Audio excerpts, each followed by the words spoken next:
Chegou mais um episódio do Backstage, podcast para falar sobre moda, passado, presente e futuro.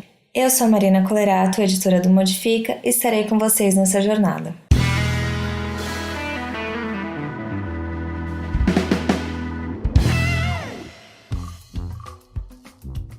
A gente está aqui em mais um episódio do Backstage, o podcast que é moda para ouvir, e a nossa convidada de hoje é Juliana Luna. Luna, primeiro quero agradecer você por topar essa conversa com a gente. E já começa se apresentando para o pessoal, conta um pouquinho da sua trajetória com moda, com bem-estar, com beleza e com jornalismo também, né? Obrigada por me receber aqui no podcast de vocês. Estou super animada com esse papo e contar um pouquinho assim da minha trajetória rapidamente, porque é muita coisa, né? Eu comecei a trabalhar com moda quando eu morei por 6 anos em Nova York sem intervalo, né? Eu fiquei lá 6 anos direto. E lá eu me interessei muito por essa área e eu comecei a trabalhar num showroom com uma marca italiana, que era uma marca super descolada, de alfaiataria, mas com uma pegada urbana. E eu fiquei muito interessada nesse universo e comecei a aprender muito ali naquele trabalho. Era um dos melhores showrooms de Nova York, né? No Sorro, tinha todo um prestígio. E eu me coloquei ali à disposição daquele mercado. Depois eu fui compreendendo assim, que a marca que eu trabalhava era uma marca owned by a small family. Tipo, os donos eram uma pequena família, as pessoas faziam a produção na Itália, então era produção de alta qualidade, né? Alto nível. E não tinha essa questão de produção em grande escala. Então eu fui privilegiada, assim, sabe? Quase um universo paralelo. Quase né? um universo paralelo. Eu fui privilegiada de começar nesse lugar. E depois eu fui observando que a moda, o mercado em si não era bem assim. Tudo era muito mais voltado para o fast fashion, ainda mais isso há, 7, 8 anos atrás, sabe? Era quando o fast fashion estava assim, no auge. Então, aquilo foi me dando um pouco de rejeição. E eu, como não consegui continuar trabalhando nesse mesmo showroom, porque o ambiente de trabalho era horrível.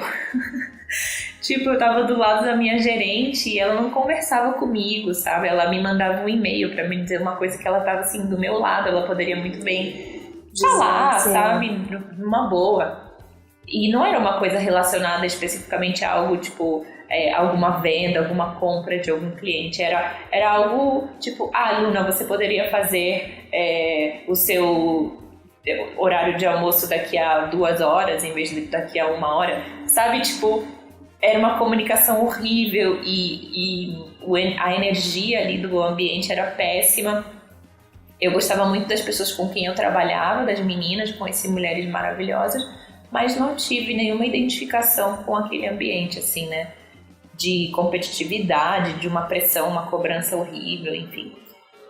E aí eu saí desse trabalho e falei, eu acho que eu vou começar a trabalhar com moda da minha forma, assim. Eu gosto muito dessa área e eu vou começar a me conectar de uma outra forma. E surgiu uma oportunidade de eu viajar, eu fui para a África do Sul.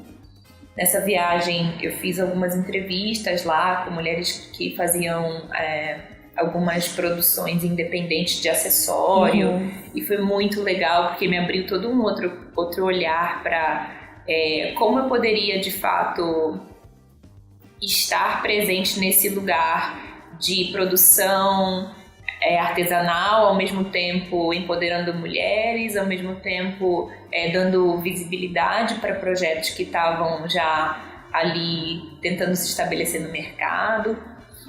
E quando eu voltei de lá, eu voltei muito inspirada, assim, por essa experiência.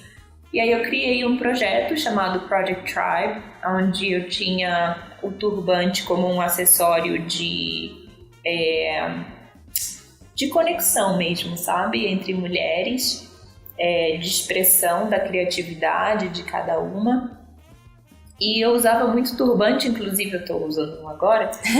Não dá pra ver, gente. É maravilhoso. Depois eu vou tirar uma foto e vou colocar. Coloca de referência. Sim. Rap do podcast. Eu usava muito turbante e na África do Sul, quando eu cheguei lá, várias mulheres sul-africanas me perguntavam como eu fazia. Olha que doideira.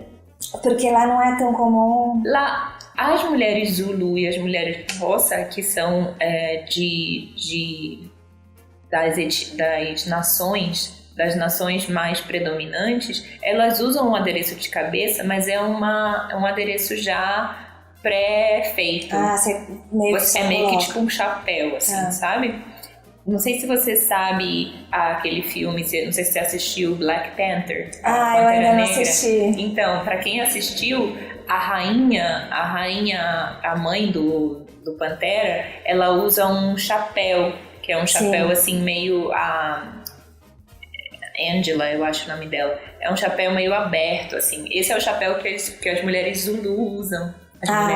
A gente tem uma pauta sobre o Pantera Negra no Modifica e tem que é sobre moda, que foi a Carolina Gomes que fez, e tem as fotos e ela fala um pouquinho, aí também vou deixar linkado para as pessoas verem o que você tá falando. Legal, massa. É o chapéu Zulu. Então, e aí elas me perguntavam muito como fazia. E eu ficava tipo, mas como assim? Vocês não sabem fazer? Eu venho lá do Brasil, toda me achando aqui. Chego no continente, crente que eu vou ter um monte de referência dessas coisas. E assim, não tinha. E é interessante porque na África do Sul, realmente, o turbante não é algo muito feito assim pelas mulheres. Isso acontece mais na África do Oeste, assim, Senegal, Nigéria, Gana. Ali tem uma predominância maior desse acessório. E aí, quando eu criei o Project Tribe, eu fiquei muito animada com a possibilidade de conectar mulheres através das suas histórias com um elemento que é um elemento de poder, né? Um elemento que remete à ancestralidade, à criatividade das mulheres, à beleza das mulheres africanas. Sim. E principalmente na diáspora, né? Conectar essas mulheres na diáspora. O negócio ficou muito grande, gigante, cresceu de um jeito que a gente não esperava. Tinha mulheres no Japão usando turbante e a gente achou genial. Né? Tipo, vinha foto de meninas japonesas com turbante, assim, e a gente ficava tipo, uau, que incrível, que interessante. E como essas mulheres se identificavam com a nossa cultura, sabe? E o Project Tribe virou uma coisa pública, saiu em muitos jornais, revistas. Eu lembro que eu tive matéria de capa, de um monte de, enfim, veículo. E aquilo me deu uma noção de como a gente pode usar a moda para ressignificar as nossas experiências e nos aprofundar na nossa identidade. Então aquilo também me ensinou que era um mercado que estava emergindo, principalmente aqui no Brasil. Sim. Porque as pessoas, isso há o quê? 5 anos atrás, 4, 5 anos atrás. Que você saiu de Nova York e foi pra África do Sul e você voltou pra cá. Voltei pra cá, há uns 4, 5 anos atrás. E aí percebi que esse símbolo que é o turbante, ele tinha uma força muito grande, não só porque era algo bonito esteticamente, mas porque muita gente estava buscando a sua identidade mesmo, a sua conexão com a sua ancestralidade. Sim. Então foi uma ferramenta assim, que as mulheres encontraram para isso. E na época, aqui no Brasil, aquele movimento Black is Beautiful começou, assim, tava tipo surgindo. Aí mulheres deixando o cabelo natural, sim, né, enxergando a beleza negra como algo também que poderia se expressar na sociedade de forma livre. Então foi muito massa, assim, participar dessa onda também, assim, e dar voz para as pessoas se expressarem dentro desse movimento. Tanto que agora eu tava na Bahia, na semana passada, e eu tava passando, assim, bem distraída numa praça, em Trancoso. Aí veio uma menina gritando meu nome e eu levei um puta susto. Eu falei, meu Deus, como que as pessoas estão me achando aqui? E aí ela falou, Luna, eu sou de Minas, meu nome é Enia Dara, o trabalho que eu faço hoje com o Bazar Afro é por conta do Project Tribe, você me inspirou muito, toda a sua trajetória é muito inspiradora, vem no bazar. Eu falei, cadê o bazar? Ela tá logo ali. Eu falei, quê? Aí ela me levou no bazar e ela me mostrou os turbantes que ela fazia. Ai, que legal. E ela me contou que isso tudo foi inspirado no Project Tribe. E ela é de Belo Horizonte, né, de BH. Então foi assim, uma conexão muito louca. E global, né? Global. Que é do Japão, aqui. Exato, um movimento pelo mundo, assim. E até hoje isso reverbera, né? Isso foi o quê? 3, 4 anos atrás. Sim. E até hoje isso tá reverberando no trabalho das pessoas, na identidade das pessoas. Então eu fico muito feliz, assim, de poder participar e poder ser, né, uma ferramenta e um veículo para essa expressão de identidade também ser solidificada aqui no nosso país. Sim. A gente está precisando bastante disso, né?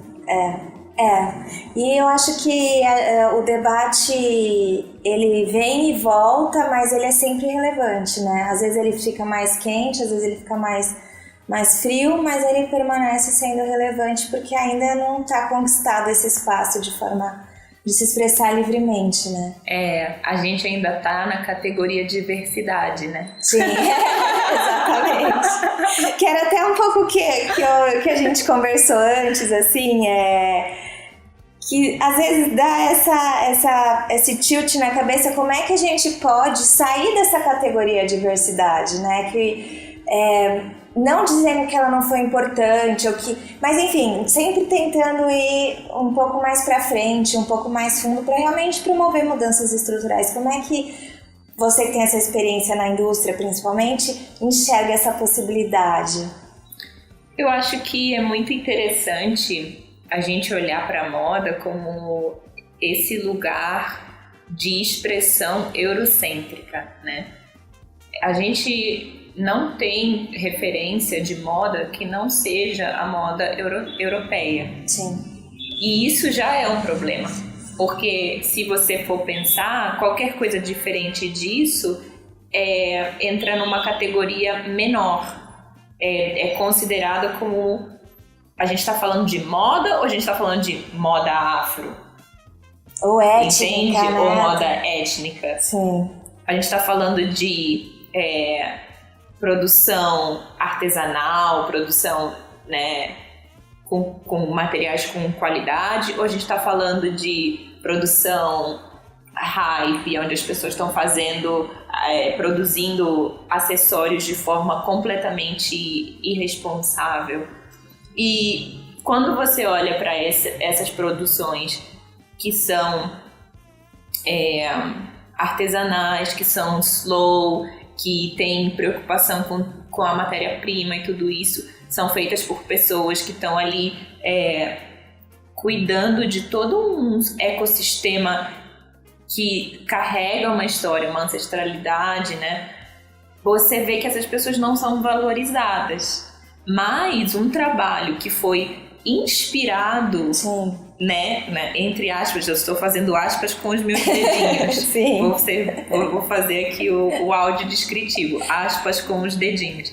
Inspirado naquela tribo ou naquela nação, a gente vê que na moda hoje, muitos designers que estão aí no mercado, eles vão lá, catam tudo aquilo que as pessoas estão produzindo com todo um cuidado e levam para essa grande produção em massa e produzem sem nenhuma responsabilidade, com materiais de baixa qualidade. Obviamente aquilo vai ser esteticamente parecido, sim. Né? Você vai ter ali como fala isso, um tapete mexicano com as cores exatas que você viu lá no México. Mas aquilo não foi feito pelas pessoas daquela etnia. As pessoas daquela etnia não vão receber os royalties de venda, né? Então a gente entra num lugar de referência de moda que é um lugar completamente distorcido, onde a gente valoriza aquilo que é europeu sem nenhuma reflexão sobre de onde aquilo vem, como aquilo é produzido e se aquilo é genuinamente produzido por aquelas pessoas, né? Sim. Se aquilo não foi cooptado, enfim. E aí entra no discurso da apropriação cultural, que a gente já está aqui bastante... como falar? Acquainted. A gente já está bastante... se relaciona bem com isso. Né? Já falamos bastante sobre. Bastante. Mas eu ainda acho que, por mais que a gente já falou sobre, principalmente na moda, a gente ainda vê marcas e projetos seguindo essa mentalidade de se apropriar e falar que é uma inspiração, né? Tem uma linha que separa a inspiração da apropriação? Você acha que tem? Eu acho que tem. Assim, quando você se inspira em algo, você não copia aquilo. Não sai exatamente igual, Entende? Né? Você pode usar, assim, a gente vive de inspiração, nós somos seres criativos. A gente olha para as coisas e aquela imagem nos inspira sentimentos, nos inspira imagens, outras imagens, sensações. Então isso tudo é processado na nossa forma, né? Individualmente falando, criativamente falando, isso vai gerar um produto, se for o caso de um design ou alguma coisa que foi feito por aquela pessoa que está se inspirando. Mas a gente não se inspira copiando. Uma Xerox, né? Pega exatamente a mesma coisa. Eu vou lá, pego aquela peça de roupa que a Cholita fez lá na Bolívia e levo isso para a fábrica e falo para a pessoa da fábrica: faça exatamente igual a isso aqui. Sim. Isso não é inspiração, sim, sabe? Então eu acho que a gente tem que entender essas linhas que são tênues, mas também não são, porque são bem delimitadas e bem claras. E ter também essa consciência de comprar das pessoas que estão produzindo de verdade, sabe? Quando eu viajo, eu compro na mão, porque o que acontece? Eu viajo o mundo, né? Eu cheguei no México na semana passada, eu fui numa loja e, obviamente, aquela loja é uma loja com um visual assim super chique, meio boêmio. Não é uma pessoa local que colocou aquele negócio lá, né? E eu entrei, observei, olhei os preços das coisas. As coisas eram caríssimas, tipo um tapete mexicano por $100, que eu sei que uma pessoa local vende por $20, sabe? Sim. E aí eu fiquei pensando, olhando aquilo e percebendo a falta de tato e a falta de sensibilidade que aquelas pessoas estavam, né, os donos daquela loja tiveram colocando aquela loja ali, porque literalmente eu andando 3-4 quadras eu encontro o mercado local, e no mercado local todos os locais têm sua barraquinha com as suas mercadorias, que vai de souvenir, caveirinha, sabe, roupa, até mochila, enfim, e acessórios mais complexos, bolsas, tapetes. Então eu falei, cara, eu vou consumir dos locais, mas eu tenho essa consciência, né? Se fosse outra pessoa, eu ia entrar naquela loja chique, riquíssima, ia ter um status ali e falar, não, vou comprar esse tapete de $100, sabe? Então, assim, eu acho que a gente tem que refletir sobre essas coisas, da gente chegar nos lugares e ter a consciência de estar empoderando quem merece ser empoderado e não estar cada vez mais contribuindo para que uma indústria explore pessoas e se beneficie desse lucro sem dar o respectivo valor às pessoas daquela rede, daquela cultura. Porque daí a gente tem a exploração que é a mão de obra, por exemplo, que acontece, né? Mas também tem essa questão da exploração da inteligência cultural e criativa, Exatamente, né? exatamente. Que às vezes a gente nem fala tanto, mas que, assim, eu acho que a gente até nem fala tanto porque, de certa forma, isso sempre foi muito comum, ou a gente via grandes desfiles e grandes estilistas trazerem referências que, na verdade, são cópias, né? Mas achava tudo aquilo muito lindo e tal, e não se debatia tanto. E agora a gente já percebe que, na verdade, é uma exploração intelectual e criativa, né? Sem créditos. E é opressivo. E continua sendo algo que me remete ao colonialismo. Sim. Assim. Muita gente fala, estamos no período pós-colonial. Não, não estamos. Estamos ainda no período colonial. Porque os sistemas de reprodução de valor e de trocas são todos baseados em práticas opressoras e exploitative. Exploradoras. Né? Exato. Sabe? Então a gente está ainda num processo colonial que não permite que essas culturas se fortaleçam e de fato continuem fazendo o seu trabalho sem sofrer. Essa que é a minha grande preocupação, assim, a quantidade de sofrimento que essas pessoas têm que se submeter para sobreviver, sabe? Não é algo tipo... não estão ali vendendo, fazendo seu trabalho e recebendo com o valor que elas merecem Sim. por aquele produto. Então isso causa uma dependência muito grande, né? E economicamente acaba aniquilando a capacidade criativa e intelectual dessas pessoas, porque quanto mais elas produzem, mais elas ganham, né? Sim. Então você agora não tem mais aquela preocupação com a matéria-prima, porque o algodão tem que crescer lá, não sei, no campo, lá do vizinho, que demora 3 meses para o algodão ficar pronto. Não, você tem que vender agora. Se você não vender agora, seus filhos não vão comer amanhã. Então você pega o algodão produzido completamente sem nenhuma preocupação com o meio ambiente, porque aquilo custa mais barato e aquilo vai te dar a matéria-prima que você precisa na hora.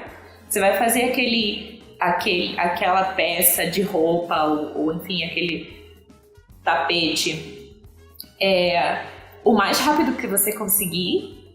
Então você não vai estar empregando ali toda a sua técnica, tudo aquilo que te foi ensinado pelos seus ancestrais, pelas pessoas, né, os artesãos que estavam ali na sua comunidade. Então vai desestruturando tudo. Sim. Tipo, vira uma grande loucura e as pessoas se enrolam muito nessa loucura, assim. E nessas viagens que a gente, até você estava contando sobre as suas viagens e tal, você presenciou, você viu isso, assim, pessoas que estão deixando até esses fazeres artesanais e ancestrais porque não faz mais sentido dentro de uma indústria que explora e como é que... Quando isso ficou muito claro para você? Foi quando você foi para a África do Sul ou foi quando você foi para outro lugar? Para mim ficou claro desde Nova York, assim, porque eu vejo, por exemplo, lá em Nova York, muitas lojas que são lojas que vendem produtos caríssimos, de qualidade, né? Um tecido índigo, por exemplo. Eu fui para a Nigéria fazer um curso na Escola de Arte Ancestral, na Nigéria, em Osogbo. E lá eu aprendi tingimento índigo e design adire, que é um design tradicional iorubá, em tecido, que é feito através de cera, né? Um tecido adire em Nova York, hoje, deve custar mais de $1.000, numa loja chique e tal, nananã. Agora, um tecido feito por uma pessoa na Escola de Arte Ancestral na Nigéria, o mesmo tecido, tá? Que vai vender lá nessa loja de Nova York, vai custar $50. 50. 50 mil, 50 Sim. mil. Entende a diferença? Sim. É uma diferença muito gritante. Então, eu percebi essa exploração lá em Nova York mesmo. Quando eu olhava os preços dessas coisas incríveis que eu me identificava muito, eu queria, inclusive, ter Sim. um tecido desse, enfim. E eu não conseguia comprar, porque era algo completamente elitizado. E não valorizado, porque quando você não conta a história do povo Yorubá, quando você não diz que aquela arte é a arte Yorubá, aquilo está sendo vendido apenas como um tecido. Uma coisa, uma mera questão estética de olhar, né? Se você gosta ou não, e pronto. Exatamente. E isso prejudica muito, por exemplo, lá na escola de arte, eu vejo o trabalho que as pessoas têm. Para você pintar um tecido de 6 metros, 6 yards, não são 6 metros, é um pouco a mais de 6 metros, 6 yards. Para você pintar um tecido completo, você leva no mínimo uma semana para fazer esse trabalho, porque é um trabalho da pintura à mão, do tingimento à mão, enfim, são várias etapas que envolvem muita energia vital. Uhum. E se você pega um artesão desse e fala para ele assim, cara, você receberia hoje em Nova York $1.000 pelo seu trabalho, essa pessoa ela não vai nem acreditar, porque ela vai falar assim, como assim? Tipo, como assim? Como você tá falando? O que você tá falando, sabe? Então essas pessoas não têm noção de que isso está sendo vendido lá dessa forma. Por isso que eu acho que aí quebra totalmente a cadeia e enfraquece, né, as culturas ancestrais. Porque o valor que essas culturas têm não é equiparado ao valor que um produto que está lá na moda, porque a tendência agora é África, tendência Ásia, tendência artesanal, chique, borro, sabe? Então acaba que a gente fica num lugar assim de mãos atadas. Sim. A gente fica de mãos atadas nesse processo. E exatamente a questão de que você falou da mesma mentalidade colonial, né? E às vezes eu percebo que mesmo a gente no Brasil tendo sido um país colonizado, a gente repete aqui dentro mesmo com os povos indígenas, com os povos originários, esse modus operandi colonialista, né? Totalmente. É a mesma dinâmica. A dinâmica nunca muda. Sim. Essa que é a questão. É muito nítida ela. Quando a gente vai, enfim, numa loja X aqui, que vende produtos artesanais indígenas, que estão na moda também, né? Aquelas pulseiras de miçanga e tal. E a gente não consegue ver o valor naquilo, a gente olha para aquilo como ou algo que, por estar na moda, agora valorizou. Sim. Ou algo que, tipo, é uma miçanguinha, sabe? Não é uma miçanguinha, é um design que aquela pessoa tirou da natureza, tipo, sabe? Não tem nem como mensurar o valor disso. Sim. Então, eu acho que a nossa percepção de valor é que está distorcida. Porque a gente tem a percepção de valor através da ótica eurocentrada. Sim. Então, se a gente não transforma isso na gente mesmo, a corrente ela não vai ser quebrada. E talvez ela nunca seja quebrada, pelo menos não na nossa geração, mas que essa corrente se enfraqueça ao menos. Sim. Que a gente consiga olhar para as coisas com um pensamento mais crítico, sabe? De falar assim, calma aí, eu tô aqui nesse lugar com esse designer que criou, aspas, novamente, fazendo as minhas narrações aqui, visuais.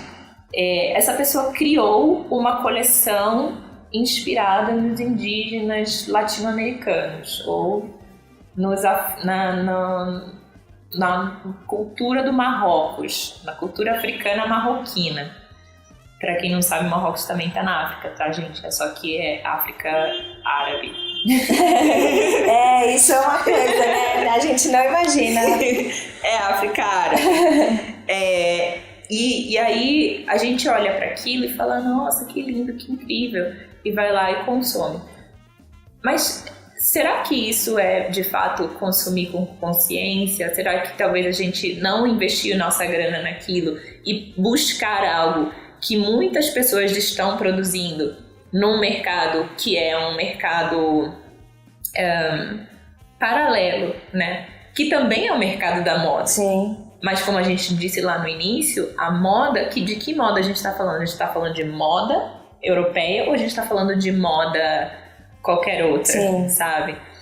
Eu acho que a partir do momento que a gente parar de categorizar essa diversidade que todo mundo está falando, tudo vai ser moda. Não vai ser moda afro, moda asiática, moda chinesa, moda indígena. Tudo vai ser moda, sabe? E aí, a partir disso, a gente vai valorizar cada uma dessas culturas que contribuiu para que essa moda se tornasse diversa. Sim. Não é a gente que é diverso, Sim. sabe?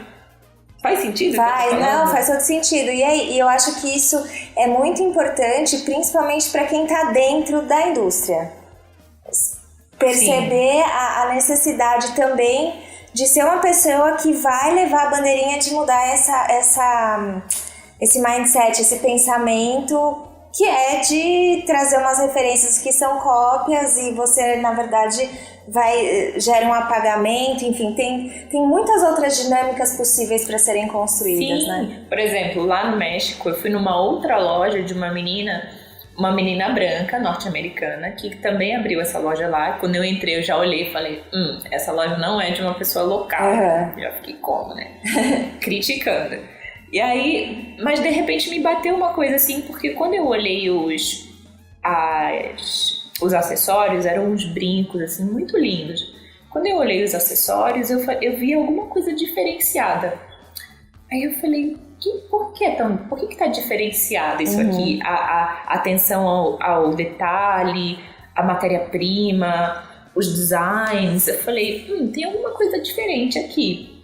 Eu posso ver que foi feita por pessoas nativas, mas com uma outra pegada. Aí eu fui conversar com a dona da loja. Falei assim, oi, tudo bem? Meu nome é Luna. Nossa, que legal sua loja, adorei aqui. Me conta mais um pouco sobre o trabalho que você está fazendo. Aí ela falou, então, o que eu estou fazendo? Eu percebi que os artesãos aqui, eles estavam nesse processo que o fast fashion acabou, né, empurrando goela abaixo das pessoas, que é o processo de usar qualquer coisa, qualquer material, somente para fazer e vender rapidamente e ganhar aquele lucro para conseguir sobreviver. Só que eu percebi que as pessoas já estavam perdendo o tesão de fazer a coisa. Virou um negócio automático. E aí eu fui lá perguntar para eles se eles gostariam que eu ajudasse. Aí algumas pessoas disseram que não, que preferiam fazer essa venda mais rápida e com materiais qualquer. E outros artesãos disseram que sim, que gostariam da ajuda dela. E aí ela falou, como eu posso ajudar? Eles falaram, a gente precisa de matéria-prima de qualidade. Ela falou, onde é que eu acho isso? Aí eles, o algodão X só é produzido na montanha, lá em Oaxaca, que a gente não tem mais acesso a esse algodão, porque é um algodão que cresce na montanha, que tem toda uma outra textura, e a forma como a gente trabalhava antigamente era através dessa matéria-prima de qualidade, mas hoje em dia essa matéria-prima não chega mais pra gente. Você tem como ir lá fazer esse corre? Buscar esse algodão louco pra gente? Entendeu? Tipo, aí ela escolheu dizer que sim. Ela falou assim, cara, eu quero fazer essa pesquisa. Eu quero ir lá conversar com essa galera lá na montanha e ver por que a matéria-prima não tá mais chegando pra vocês. Ela fez um puta corre, falou que foi super difícil chegar nessa tal dessa montanha, porque realmente ela não tava mais conseguindo informação sobre essa matéria-prima, que ela já estava assim quase extinta. Ah, entendi. Sabe? Porque aí ela teve que fazer uma pesquisa. Exato, meio que pararam de produzir. Por quê? Porque demora muito, porque demanda muita energia, demanda muita, né, toda uma sabedoria ali envolvida, e isso não estava mais sendo valorizado. O que estava sendo valorizado era o rápido. Então isso foi morrendo aos poucos. Então ela conseguiu ir lá, falar com um grupo pequeno de pessoas que ainda produzem essa matéria-prima, e ela agora está fazendo sourcing, não sei como fala em português. Ela está buscando. Essa matéria-prima lá.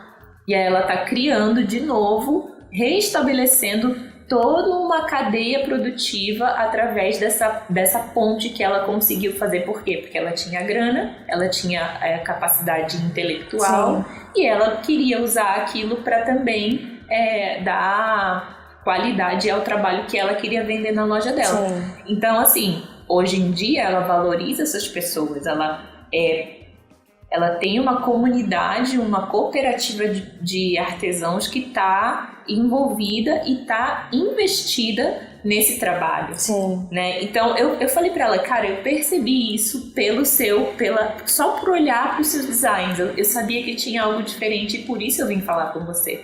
Ela falou, nossa, eu fico muito feliz de você falar isso, porque eu levei muito tempo para entender, para ter a humildade de perceber que se eu não fizesse esse movimento, muitas dessas culturas, inclusive, iam estar extintas, né? E não conseguiriam mais produzir esse tipo de material. Eu até comprei um brinco lá. Ah, deixa eu ver. Que é desse algodão. Maravilhoso. Depois dessa história não dá pra você não comprar. Eu vi você lá usando no... Ele é muito lindo. E ele tem umas miçangas que são super especiais também. Depois a gente vai botar o visual, tá, gente? Vamos. Que lindo. Você tem o nome... depois a gente linka também pro nome da loja dela, né? Lá pra loja aqui da Britney. Nossa, é bem diferente. Assim, é uma coisa que visualmente é simples, né? No sentido de tem uma simplicidade meio minimalista, né? Mas ao mesmo tempo é complexo, né? Exatamente. E tem uma qualidade, você vê assim, tem, né, uma pegada de... Você vê o cuidado que teve, no tingimento, na forma como, enfim... E pra fazer essas miçanguinhas?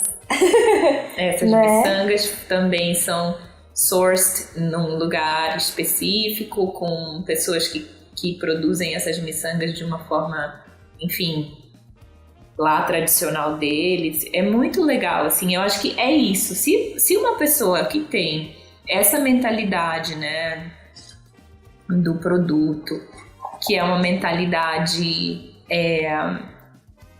infelizmente, colonial, né, que a gente está vivendo, mas ela percebe que se ela usar o poder que ela tem para restabelecer toda uma dinâmica, né, entre comunidades que conseguem se unir e fortalecer aquela forma de artesanato novamente, tipo, beleza, você tá usando o colonialismo de alguma forma para ajudar, sabe?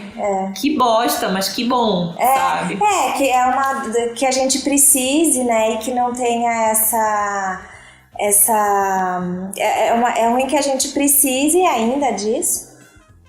Mas que bom que algumas pessoas, né, começam a ter esse olhar e começam a se articular de certa forma e trazer um novo olhar para a moda, para a beleza, para o estilo, para tudo, né? Exato, valorizar de fato a mão de obra e o design, e a criatividade e a energia de pessoas que estão ali há séculos fazendo aquilo, né? Não é fast fashion, sabe? É muito... É diferente, é de fato você olhar pra coisa de outro lugar, assim, de um lugar com respiro, com tranquilidade, de saber que você não vai precisar de 15 brincos desse pra, sabe, pra nada.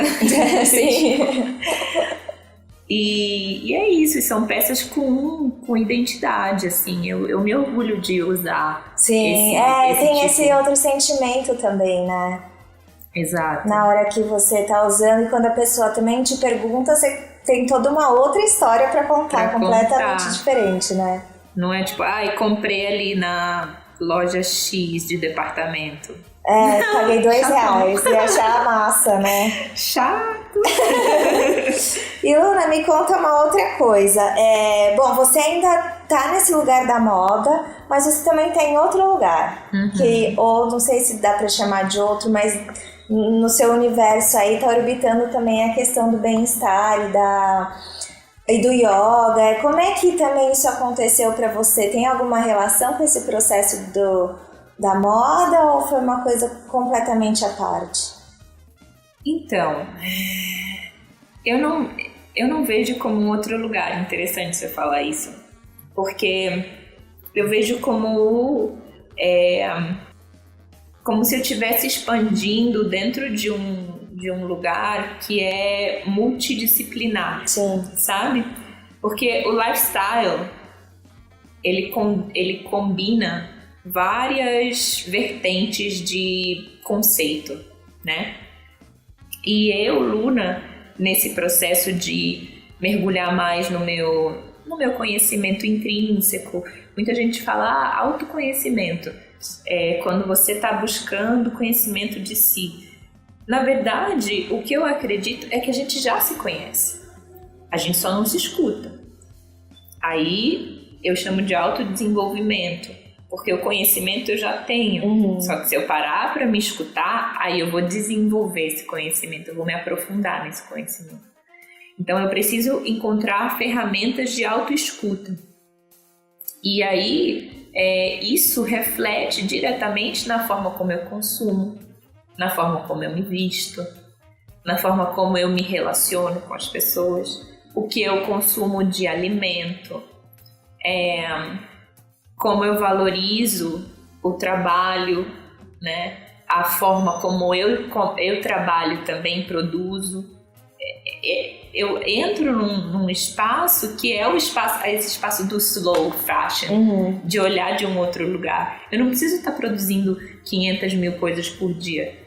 Se eu produzir uma coisa bem produzida, com qualidade, com entrega, com foco, aquilo ali se torna, para mim, uma obra de arte, sabe? Então, a minha relação com a moda, ela se amplificou, na verdade, a partir dessa minha experiência com yoga, com bem-estar.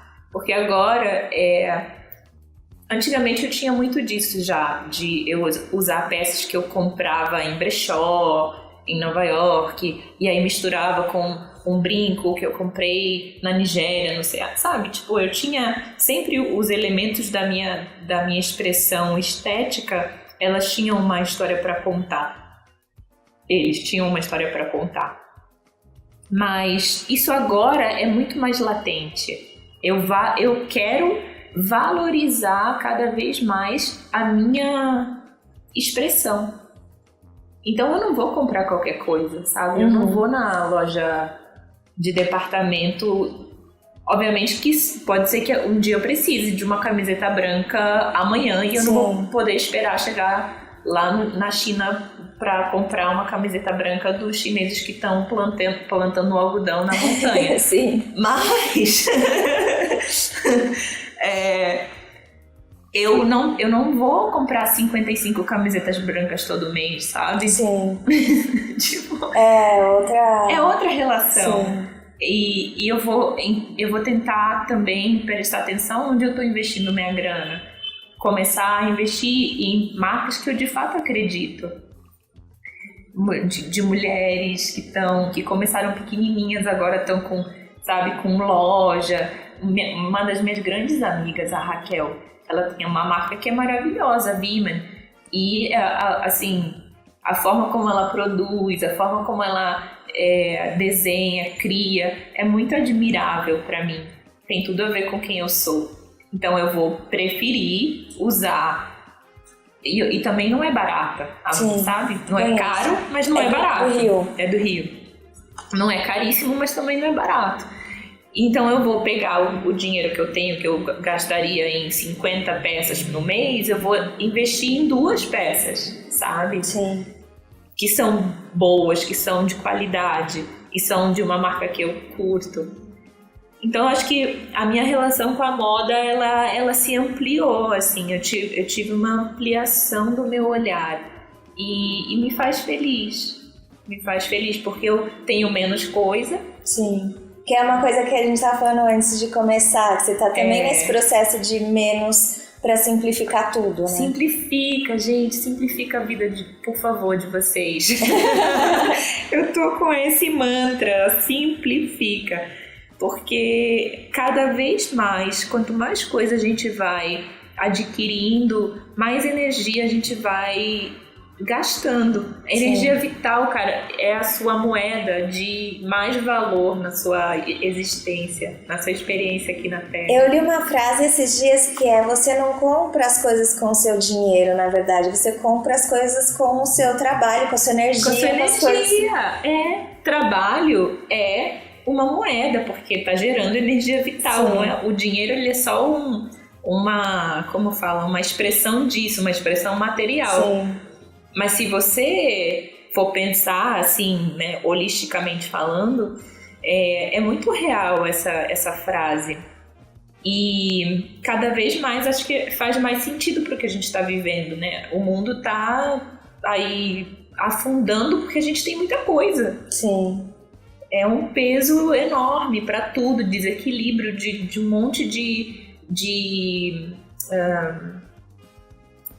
como se fossem biomas, como se fossem, né? Sim. Eu não sei como explicar isso de uma forma um pouco menos científica, biologicamente falando. Mas a gente está usando toda a nossa influência e nossa energia vital para desequilibrar as coisas. Sim. Caraca! Mas é um esforço para se autodestruir. É um esforço de autodestruição. Por quê? Porque a gente está complicando as coisas. Se a gente simplificasse, seria muito mais inteligente, porque aí a gente ia entrar num outro processo, que é esse processo do repensar, olhar, ouvir, escutar a si, escutar o outro, e aí as coisas começam a mudar. Sim. Né? Eu não sei, eu tô viajando? Não, eu acho que tem todo sentido. E aí eu achei interessante você falar que é isso, assim, que é uma coisa de expansão e não uma coisa de outro lugar, né? É uma coisa de expansão do seu próprio eu, do seu próprio criativo múltiplo. Sim, quando você traz outros olhares. Mas você segue, conta um pouquinho também, você segue com jornalismo na Asmina, como é que é? Sigo. Asmina é essa plataforma maravilhosa que traz jornalismo de qualidade para mulheres no Brasil. Então a gente está cada vez mais expandindo as nossas potências, porque tem vídeo, tem reportagem em texto no site, tem série, que a gente está produzindo séries de entrevistas, a gente tem a ONG, né, que também tem um trabalho nesse campo. A gente tem as consultorias, as colaborações com marcas. Então, assim, cada vez mais a Asmina virou esse projeto múltiplo, né? E você tá lá desde o começo, né? Eu tô lá desde praticamente o comecinho, assim, como colaboradora e muito feliz, porque a gente, de fato, tem muito que contar, muito que agregar, assim, nesse universo do feminismo aqui no Brasil como time. Eu falo bastante de moda, tenho vários vídeos lá que falam, inclusive um da Nigéria. Esse viralizou. Depois eu vou, se vocês quiserem, podem colocar o link. Sim, aí também. Vamos colocar. sobre a Nike Okundaye. Ela é uma das maiores artistas nigerianas vivas hoje. Ela tem uma galeria de arte em Victoria Island, em Lagos, e as escolas de arte ancestral que eu frequento quando eu estou lá são dela. Ela mantém essas instituições para não deixar a cultura morrer naqueles pequenos centros que estão virando centros urbanos, né? Que são mais lá nos vilarejos. E muito legal assim, o trabalho dela, além dela ser uma potência feminina, porque a Nigéria é um país muito machista. Antigamente era baseado na poligamia, e ela era casada com um cara com mais 15 mulheres. Ele tinha 15 esposas. E aí um belo dia ela se revoltou, baixou um santo lá, uma santa lá nela, e ela falou: eu não quero mais isso, tchau, tô indo embora. E aí ela convenceu as outras mulheres, falou: gente, quem quiser ir comigo, bora, que eu vou meter o pé e não quero mais estar aqui. As 15 falaram: sim, também queremos. Largaram esse homem, ficou na sarjeta lá do amor, completamente desolado, e foram embora. E ela fez uma grande revolução, assim, ela criou essa escola de arte, enfim, e para ela, assim, é uma vitória, sabe? Isso nos anos 60, imagina, sim, na Nigéria. Com certeza, não é tipo... Não é hoje, não é 2019, sabe? Então, assim, eu conto um pouco da história dela e ela fala sobre a história dela no vídeo e é muito legal, assim. Então é isso, assim, eu quero trazer essas perspectivas através das minas para as pessoas, de que é possível a gente quebrar, sim, com os padrões opressivos e fazer aquilo que a gente vê o mundo fazer, que é ser poderosa, sabe? E não tô falando de um empoderamento raso. Sim. Eu tô falando de uma missão de vida, sabe? A missão de vida da Nike facilitou que milhares de pessoas tenham sustento, porque elas estão inseridas num processo produtivo da arte, da manutenção daquela estrutura. Ela, na galeria de arte dela tem mais de 15 mil obras de artistas nigerianos, ou seja, sabe? Sim. Tipo, ela não pensou nela somente quando ela tomou aquela decisão. É uma coisa de empoderamento social, né? Exatamente. É um exercício do nosso poder pessoal. Quando a gente exercita o nosso poder pessoal, a gente empodera automaticamente as pessoas ao nosso redor. É natural, inclusive. Sim. Isso cria uma rede de bastante força, né? E de quebra de padrões opressores.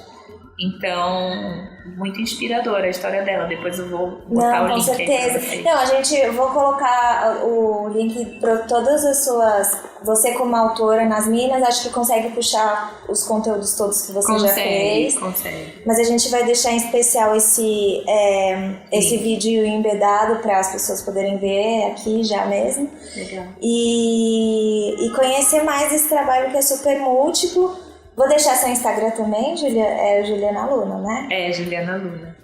Para as pessoas acompanharem, inclusive, suas viagens pelo mundo.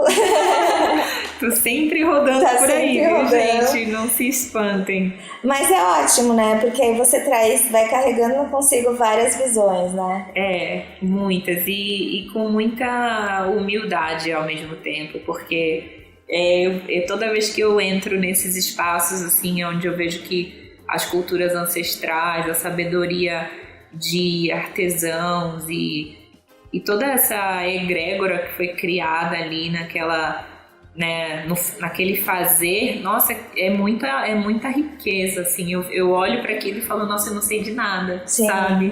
Eu não sei me relacionar com as pessoas, eu não sei de nada. Então me traz muita humildade e me coloca num lugar de aprendizado que eu adoro, assim. Que é constante, Que é constante, Ai, que ótimo. Bom, Luna, obrigada, o papo foi maravilhoso, acho que vai ser o nosso maior podcast, o que é ótimo, porque as pessoas adoram podcasts longos, então não tem problema nenhum. Acho que a gente poderia seguir falando, mas vou deixar o seu Instagram, enfim, para as pessoas acompanharem, os vídeos, os textos, também falar para seguir, continuar acompanhando. Para quem não acompanha, o Modifica já falou das minas, então provavelmente muita gente já conhece, mas acompanhando você lá também, o seu trabalho pelas minas. E super obrigada por esse papo riquíssimo que você compartilhou aqui com a gente. Obrigada, e é isso, qualquer coisa, galera, vocês podem ir lá no meu Insta, eu sou super acessível, me mandem mensagem e a gente continua trocando essa ideia. Tá ótimo, até o próximo episódio do Backstage Moda Pra Ouvir. Tchau!